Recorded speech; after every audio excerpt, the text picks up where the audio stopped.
Good morning, everyone. Little WWW Wednesday Walking with the Word here with Father Hoffa.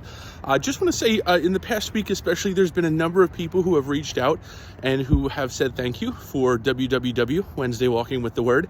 And you're welcome. I'm happy to do this and just offer little glimmers of reflection and maybe little glimmers of hope or catechesis or just the ability to spread the good news of the gospel, which is truthfully what we're all called to do. So today, both of the readings actually lead us to reflect on law and freedom. In Paul's letter that we hear this morning in the first reading, he talks about all of these things, all of these sinful things that we're capable of doing.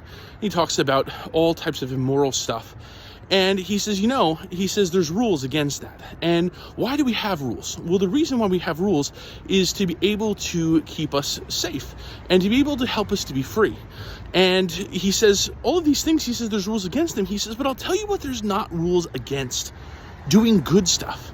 He says there's no rules against doing good stuff. Go and do the good things. Because when we fill our lives with all of those good things, guess what? We don't have time to even consider the bad stuff, because we're following the rules actually by staying away from the bad stuff and embracing the good stuff, and there's no room for the bad in our lives. So it's a win-win situation.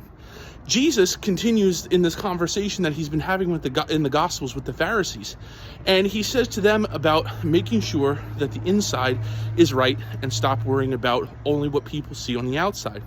And the truth of the matter is that what happens subsequently is that there are scholars of the law. And he says, Lord, you're speaking about us too. And he's like, yeah, woe to you, scholars of the law. All of you that go and put these heavy burdens on people and misuse the rules to be able to benefit you or to assert your power, there's no need for it. Just use the rule of love. If we use the rule of love, then all of these good things are going to happen in our life and in the lives of others.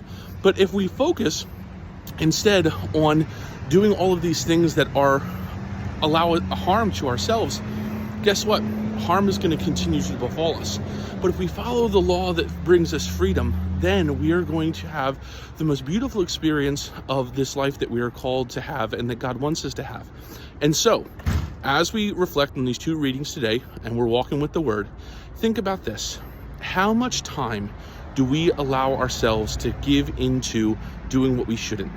And we also neglect God's law in a way that sees it as restrictive or just this list of things that we check off. If instead what we do is we embrace that law as a pathway to freedom, and we embrace the things that God allows us to freely do, which are the good things and the loving things and the things that truly help us to be happy, then Jesus is not going to look at us and say, woe to you. Jesus is going to actually celebrate us and say, good for you, because sensibly you did what I have asked you to do. And guess what? You're happy. And that's what God wants for us. That's what we want for ourselves. And it's what we want for one another. So don't look at the law in the wrong way. Don't misuse the law. See it as the pathway to freedom and embrace the good stuff. And have a great day. Here's another edition of WWW Wednesday Walking with the Word.